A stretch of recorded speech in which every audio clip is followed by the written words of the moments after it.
मदद करेगा अमेरिका।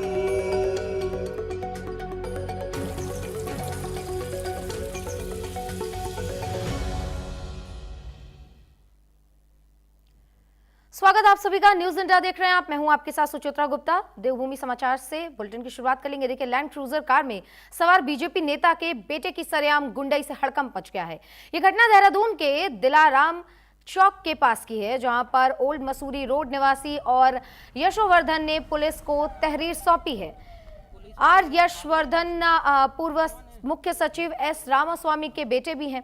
उन्होंने पुलिस को बताया कि वो दिलाराम चौक से साईं मंदिर की ओर जा रहे थे, तभी पैसिफिक मॉल के पास एक लैंड क्रूजर कार ने उनकी गाड़ी को ओवरटेक करने की कोशिश की।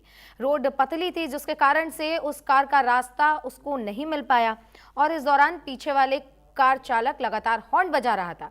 अब जरा पूरा मामला समझिए। देखिए, पास नहीं देने पर, यानी कि क्योंकि रास्ता बहुत संकीर्ण था, पतला था, पास नहीं दे पाया, इसकी वजह से लैंड क्रूजर कार सवार खानपुर के विधायक बीजेपी जो है वो कुंवर प्रणव सिंह चैंपियन के बेटे और गनर ने उनकी गाड़ी को पीछे से जोरदार टक्कर मार दी। इसके बाद से बीजेपी नेता के बेटे और सरकारी गनर ने उन्हें गाड़ी से जबरन बाहर खींचा और उनके साथ मारपीट भी की है। अब देखिए, इससे बीच भीड़ इकट्ठा होती है, देखकर आरोपी कार में सवार होकर वहां से चले जाते हैं। इधर एसएसपी ने बताया है कि आरोपी सिपाही को निलंबित कर दिया गया है। पुलिस ने पीड़ित की तहरीर पर अज्ञात पर केस दर्ज किया है। आरोपी की गाड़ी को भी सीज कर लिया है। ये बड़ी खबर। अब चैंपियन ऐसे नाम रहे हैं जो उत्तराखंड में आए दिनों सुर्खियों में बने रहते हैं। इसके पहले भी खानपुर के विधायक उमेश के साथ में उनकी गहमा गहमी तनातनी हुई थी, जहां पर बंदूकों के जरिए एक दूसरे को रौब दिखाते हुए ये दोनों विधायक नजर आए थे, एक पूर्व विधायक, एक मौजूदा विधायक। इसके बाद से प्रणव सिंह चैंपियन जेल में भी कुछ समय के लिए बंद थे और अब उनके बेटे की ये गुंडाई देखने को मिल रही है।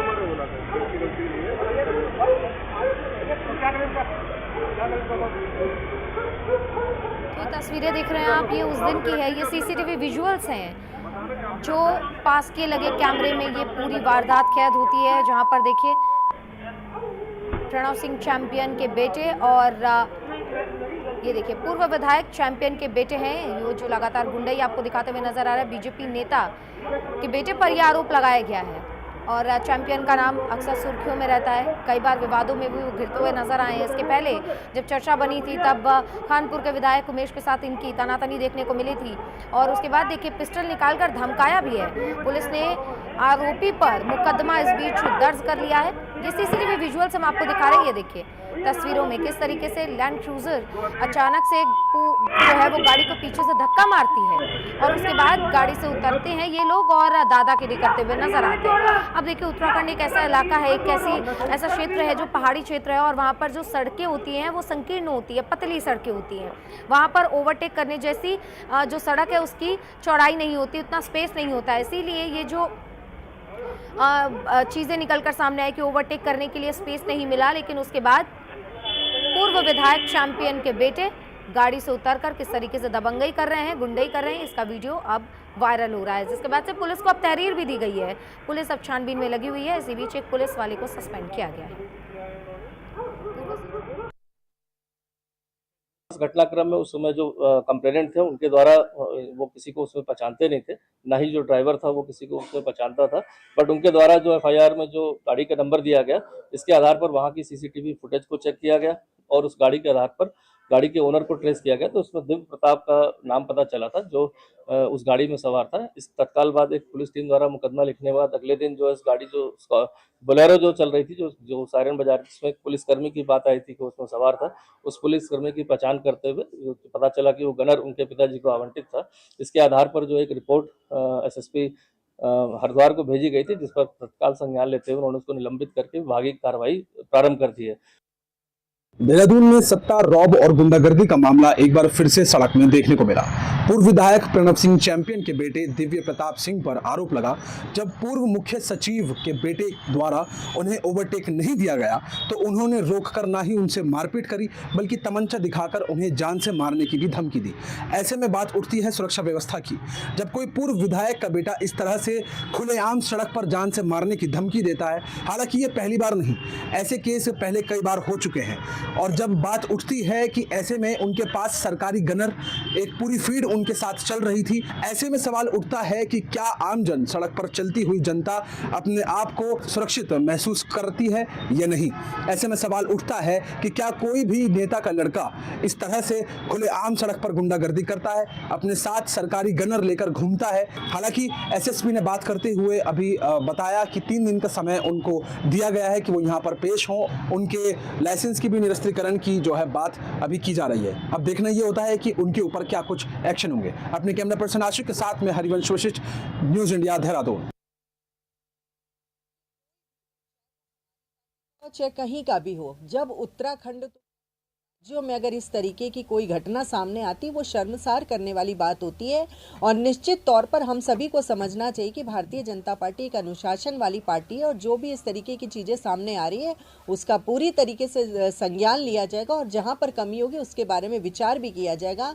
लेकिन किसी को भी भारतीय जनता पार्टी में किसी भी प्रकार का अनुशासन तोड़ना नहीं होना चाहिए। इस चीज़ों को लेकर हमारे प्रदेश अध्यक्ष बार बार इस चीज़ों को रखते हैं।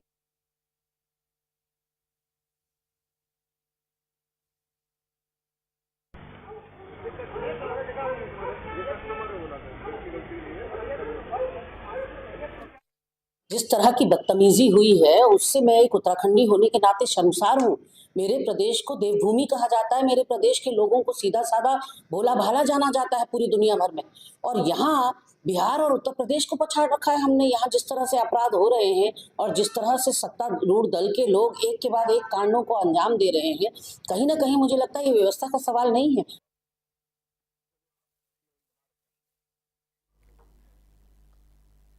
तो वहीं देखा आपने कि इस मामले के बाहर आने के बाद से सियासत भी गर्मा गई है। हालांकि पुलिस अभी इस पूरे मामले की छानबीन कर रही है। बढ़ेंगे आगे।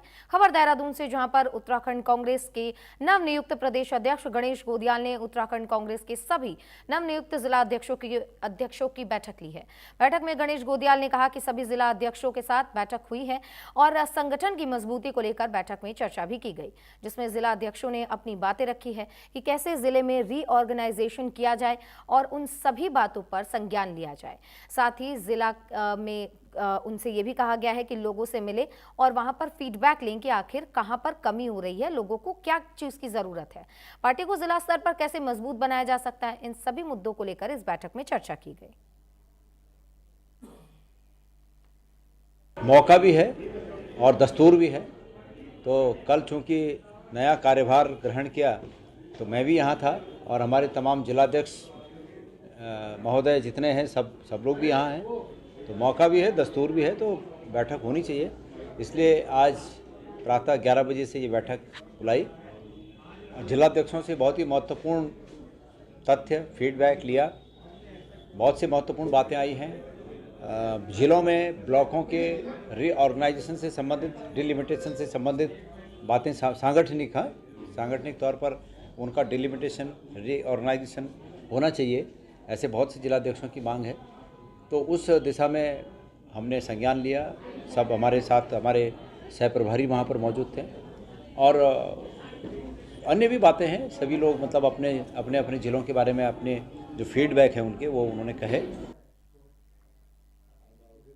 यह खबर अल्मोड़ा से, जहां पर सिंचाई विभाग पर नाला निर्माण के दौरान सार्वजनिक मार्ग तोड़ने के आरोप में मामले में लक्ष्मेश्वर वार्ड के निवासियों ने जिलाधिकारी को एक ज्ञापन सौंपा है और ज्ञापन में कहा गया है कि सिंचाई विभाग ने नाला निर्माण के दौरान पूरे मार्ग को क्षतिग्रस्त कर दिया है। वहीं लोगों ने बार बार कहने पर भी मार्ग को सही नहीं किया गया। निवासियों ने इस पूरे मामले के साथ ही एक ज्ञापन सौंपा और डीएम से हस्तक्षेप की मांग भी की है।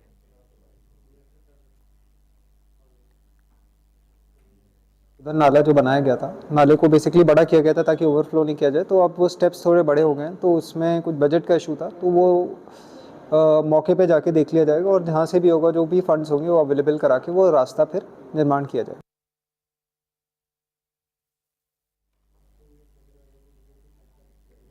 तो वहीं राज्य में जिला अस्पतालों के रेफरल सेंटर होने और पर्वतीय इलाकों की बदहाल स्वास्थ्य सेवाओं को लेकर हाईकोर्ट के गंभीर रुख के बाद स्वास्थ्य महकमा अब हरकत में आया है।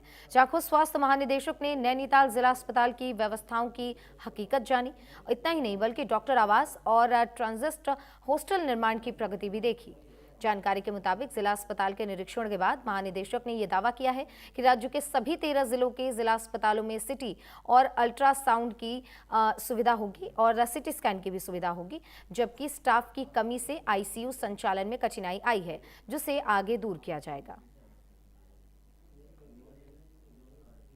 कुछ विशेषज्ञ कम है यहाँ, जैसे स्पेशली एक पीडियाट्रिशियन की कमी इन्होंने बताई है, क्योंकि 3 पद है, एक उसके सापेक्ष एक ही है, बाकी तो स्पेशलिस्ट है इनके पास। लेकिन ये है कि अभी कुछ ये गायनेकोलॉजिस्ट भी कम थे और ये तुम्हारा एनेस्थेटिस्ट इनकी छुट्टी पर थी, वो मैंने देखा कि अब आ गई हैं। कल लगभग 8 महीने से छुट्टी पर मैटर्निटी पर थी, तो लेकिन अब आ गए हैं। अब एट प्रेजेंट 3 एनेस्थेटिस्ट भी हैं इनके पास और बाकी व्यवस्था इनकी ठीक ही है। कुछ निर्माण कार्यों का मैंने समीक्षा कर रही है और थोड़ा भ्रमण भी किया कि क्या क्या निर्माण कार्य होंगे। तो वहीं बाजपुर चीनी मिल के पेराई सत्र का शुभारंभ गदरपुर विधायक राज्य मंत्री मनजीत सिंह राजू और चीनी मिल की प्रशासक ने विधिवत पूजा अर्चना के साथ की और साथ ही कन्वेयर बेल्ट का बटन दबाकर किया। चीनी मिल में पहली बार गन्ने से लदी ट्रैक्टर ट्रॉली के मालिकों को एक कंबल और अन्य उपहार देकर सम्मानित भी किया गया। यहाँ आपको बता दें कि बाजपुर चीनी मिल बदहाली के आंसू बहा रहा था, जिसको सही तरीके से चलाने की जिम्मेदारी बाजपुर एसडीएम को दी गई है। इसी के चलते एसडीएम और चीनी मिल की प्रशासक ने चीनी मिल को पेराई सत्र के लिए सुचारू रूप से अब चालू कर दिया है। इस दौरान विधायक अरविंद पांडे ने कहा कि चीनी मिल को बेहतर बनाने के लिए सरकार लगातार प्रयास कर रही है और किसानों को भी चीनी मिल का सहयोग करना होगा। साथ ही ये भी कहा कि जब तक चीनी मिल का पहिया चलेगा तब तक बाजपुर का विकास होता रहेगा। बाजपुर के विकास का जो मील का पत्थर है वह है चीनी मिल है। इस चीनी मिल की वजह से ही यहाँ किसानों का, मजदूरों का, व्यापारियों का, सभी का हित हुआ है। बल्कि मैं तो कह सकता हूँ कि हमारे जैसे एक मजदूर के बेटे का भी अगर जो विकास हुआ है और मैं कहीं प्रगति पे आज हूँ, इस चीनी मिल की देन है। आज चीनी मिल का शुभारंभ हुआ है। मैं विश्वकर्मा महाराज से, माँ भगवती से, वाहेगुरु से, अल्लाह ताला से मैं प्रार्थना करता हूँ कि जिस उम्मीद से आज इस चीनी मिल का आज उद्घाटन हुआ है, यह चीनी मिल विधिवत चले, कोई रुकावट ना आए। सभी की शुभकामनाएं, क्योंकि चीनी मिल का पहिया जब तक चलता रहेगा, इस चीनी मिल की चिमनी से जब तक धुआं निकलता रहेगा, यहाँ का विकास का पहिया बढ़ता रहेगा। आज चीनी मिल का उद्घाटन सत्र 25-26 का हुआ है। यहाँ के कर्मचारी, अधिकारीगण और हमारी जो एमडी हैं यहाँ पे ममता जी, उन्होंने बहुत प्रयास करा। सब लोगों ने सफलता के साथ इस मिल को दोबारा खड़ा करा है और इन सब के प्रयास से ही ये मिल जो है सही चलेगी। बाबा विश्वकर्मा जी की इन श्रमिकों पर मेहर है, क्योंकि श्रमिक ही हमारे जो है सबसे महत्वपूर्ण कड़ी है और जो ये कर्मचारी, अधिकारी, इनका समन्वय ही इस फैक्ट्री को बचा सकता है। तो वहीं मुख्यमंत्री के निर्देशों पर हरिद्वार जिला कार्यालय सभागार में मुख्य विकास अधिकारी ललित नारायण मिश्र की अध्यक्षता में जन सुनवाई आयोजित की गई, जहां कुल 57 शिकायतें दर्ज की गई। जमीन कब्जा मुक्त कराने, राशन कार्ड, सड़क मरम्मत, पेंशन, बिजली पानी और बारिश के बाद नालियों की सफाई जैसी समस्याओं पर मुख्य विकास अधिकारी ने तुरंत कार्रवाई के निर्देश दिए हैं। इस दौरान मुख्य विकास अधिकारी ने बताया है कि कुछ मामलों का निस्तारण मौके पर ही कर दिया गया है, जबकि बाकी की जो शिकायतें मिली हैं उनको संबंधित विभागों में भेज दिया गया है। उन्होंने ये भी साफ किया है कि जो अधिकारी जनता दरबार में अनुपस्थित पाए जाएंगे उनके खिलाफ सख्त कार्रवाई भी होगी। 57 शिकायतें इस आज के जनता दिवस में दर्ज हुई हैं, जिसमें 32 शिकायतों का समाधान मौके पे किया गया है। शेष शिकायतों को जांच के लिए या जैसी आवश्यकता से उसके साथ रिफर किया गया है। शिकायतें अलग अलग तरह की थी, जिससे कुछ जगह पैमाइश की शिकायत है, दूसरी जगह पे अतिक्रमण की शिकायत है, कुछ जगह पर विद्युत को लेकर के और पेयजल को लेकर शिकायत है और जौहर में अतिक्रमण को लेकर के शिकायतें आई हुई हैं। तो वहीं लक्सर में दिन दहाड़े हुए गोलीकांड मामले में पुलिस के हाथ अब भी खाली हैं। दरअसल कुछ दिनों पहले बाइक सवार हमलावरों ने एक युवक पर ताबड़तोड़ फायरिंग करके उसे गंभीर रूप से घायल कर दिया था। वहीं इस मामले में युवक के परिजनों ने कहा है कि किसी पुराने विवाद को लेकर यह हमला किया गया है। वहीं एसपी देहात शेखर सुयाल ने बताया है कि मामले में मुकदमा दर्ज कर लिया गया है और आरोपियों की गिरफ्तारी के लिए पुलिस की टीमें लगाई गई है। जल्दी इस मामले में गिरफ्तारी की जाएगी। बालावाली तिराहे के पास, क्योंकि वो आसपास के रहने वाले हैं, परिचित हैं और छोटे मोटे मामलों में पहले भी उनमें आपस में झगड़ा हुआ है। तो एक मनीष जो अभी आज हमारा विक्टिम है, उसको 2 राउंड फायर लगा है, इस बात की पुष्टि हो गई। डॉक्टरों ने भी आउट ऑफ डेंजर बताया, अंडर ट्रीटमेंट है लेकिन आउट ऑफ डेंजर है। तो उनके पुलिस जैसे पुलिस को ये सूचना आम लोगों के द्वारा मिली, पुलिस एक्टिव हो गई। उनके घरों में जो अभियुक्त हैं उनकी तलाशी के लिए लगातार हमारी टीमें काम कर रही हैं। जल्दी हम उनको अरेस्ट कर लेंगे और साथ ही जो तहरीर हमें कल शाम परिजनों के द्वारा दी गई थी उसमें मुकदमा दर्ज हो चुका है संज्ञेय धाराओं में और उसमें विवेचना चल रही है। तो वहीं अल्मोड़ा में भेसिया छाना ब्लॉक के पूरनकोट गांव के ग्रामीण जिलाधिकारी से मिले और भूमाफिया से ग्रामीणों को निजात दिलाने की मांग भी की है। वहीं ग्रामीणों का आरोप है कि ग्राम पूनाकोट में कुछ अराजक तत्वों ने ग्रामीणों की गोल खाते की भूमि और गैर कानूनी रूप से खरीद फरोख्त की है। ग्रामीणों का आरोप यह भी है कि गाँव में अवैध रूप से जेसीबी लगाकर सड़क भी काटी जा रही है, जिससे ग्रामीणों को दिक्कत हो रही है और ग्रामीणों ने जिलाधिकारी से उचित कार्रवाई की मांग भी की है।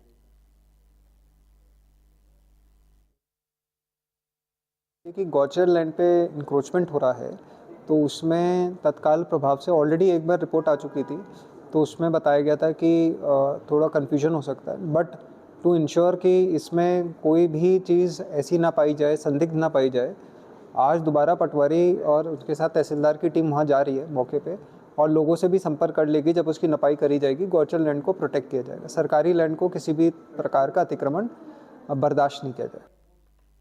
तो वहीं हरिद्वार में आरटीओ निखिल शर्मा के नेतृत्व में आरटीओ कार्यालय परिसर की सुरक्षा और प्रवेश व्यवस्था का विस्तृत निरीक्षण किया गया। निरीक्षण में अनधिकृत प्रवेश रोकने के लिए सख्त निर्देश दिए गए हैं। साथ ही सेकेंड हैंड वाहन विक्रेता की औचक जांच में 5 डीलरों में से केवल एक के पास ही वैध लाइसेंस मिला, बाकी बिना लाइसेंस के जरिए कारोबार कर रहे थे।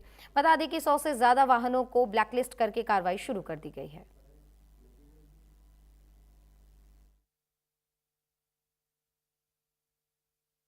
देखिए, यहाँ पे जो सेकंड हैंड कार डीलर्स हैं उनको ट्रांसपोर्ट डिपार्टमेंट से एक लाइसेंस लेना पड़ता है सेकंड हैंड सेल के लिए।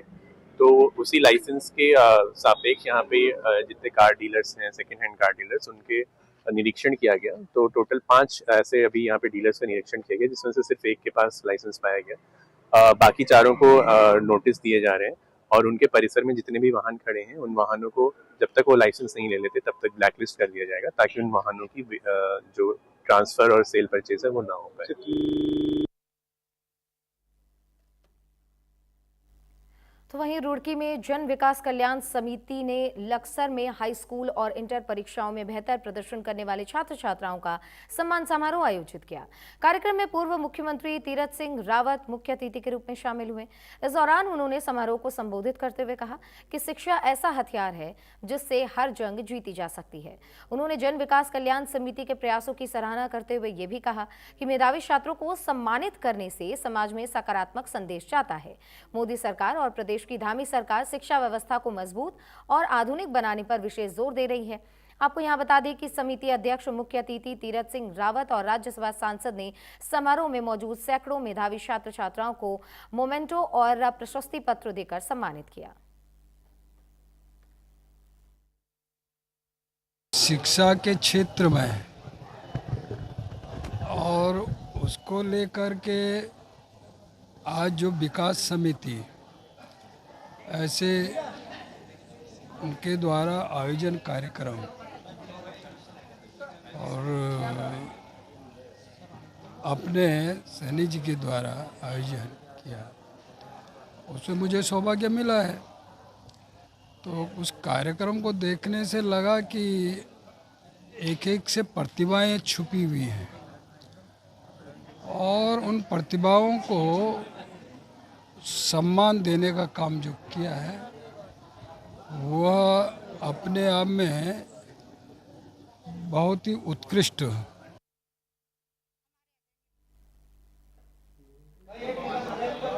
जिस तरह से देश की अपनी संस्कृति को, अपनी विरासत को, अपनी परंपराओं को, अपने राष्ट्र और आज उसका परिणाम भी सामने आ रहा है कि हमारे बच्चे हर क्षेत्र में आगे बढ़ रहे हैं। यहाँ तक कि राष्ट्रीय लेवल पर गोल्ड मेडल ला रहे हैं और विशेष कार्य उसमें कोर्सों में भाग ले रहे हैं, उसमें सफलता मिल रही है। एमडी तक कर रहे हैं हमारे यहाँ के बच्चे। तो ये आज समिति ने जो किया है ये प्रोत्साहन करने का काम कर रही है और ये प्रोत्साहन का ही फल है हमारे सामने जो हमारे बच्चे आगे बढ़ रहे हैं। हम चाहते हैं जैसे हमारा उत्तराखंड और पूरे भारत के बच्चे आगे बढ़ रहे हैं विकास में और उनकी अनेक क्षेत्रों में, ऐसे ही हम ये चाहते हैं कि हम भी इन बच्चों को प्रोत्साहित करके उस क्षेत्र में आगे बढ़ने के लिए मौका दें। हमारे आदरणीय प्रधानमंत्री नरेंद्र मोदी जी ने जिस तरह से देश की अपनी संस्कृति को, अपनी विरासत को, अपनी परंपराओं को, अपने राष्ट्र के प्रति कर्तव्य का आह्वान पूरे देश से किया और देश समर्पित होकर खड़ा हो गया, उसी का संदेश मैं अपने क्षेत्र के भाई और बहनों को देना चाह रही थी। और सबसे बड़ी बात, मैं अपने क्षेत्र के समस्त को बधाई भी दे रही थी कि बिहार की जीत, बिहार की जनता को धन्यवाद। वो जीत गरीब और किसान के विश्वास की है, वो महिला और युवा के विश्वास की है। देखिए, देहरादून में विश्व हिंदू परिषद और बजरंग दल ने संयुक्त प्रेस कॉन्फ्रेंस की है और प्रेस कॉन्फ्रेंस करके पछवादून क्षेत्र में तेजी से बदल रही डेमोग्राफी को लेकर चिंता जाहिर की है। जहां बजरंग दल के प्रांत संयोजक अनुज बालियान ने आरोप लगाया है कि क्षेत्र में बड़े पैमाने पर लैंड जिहाद और लव जिहाद जैसी गतिविधियों को संगठित तरीके से बढ़ावा दिया जा रहा है। इतना ही नहीं, उन्होंने चेतावनी भी दी है कि अगर सरकार और प्रशासन ने जल्द ही कदम नहीं उठाए तो विश्व हिंदू परिषद और बजरंग दल व्यापक स्तर पर धरना प्रदर्शन करने को बाध्य होगा। घटना होती है कि कावड़ यात्रा के दौरान कावड़ यात्रियों के ऊपर हमला होता है, बजरंग दल उसमें इन्वॉल्व होता है और बजरंग दल इन्वॉल्व होने के बाद देखता है कि इस घटनाक्रम का नेतृत्व कौन करता है, तो राशिद पहलवान निकल के आता है और जब हम जांच करते हैं कि ये कौन है, तब बड़ा घोटाला सामने आता है कि हजारों बीघे सरकारी ज़मीन को कब्जा कर लोगों को, मुसलमानों को जिहाद, लैंड जिहाद करते हुए उन्हें बसा दिया गया और इतनी बड़ी संख्या में 38 गाँव में मुस्लिम को बसाया गया है। और इन्हीं खबरों के साथ एक ब्रेक के लिए रुकेंगे। आप बने रहिए न्यूज़ इंडिया के साथ।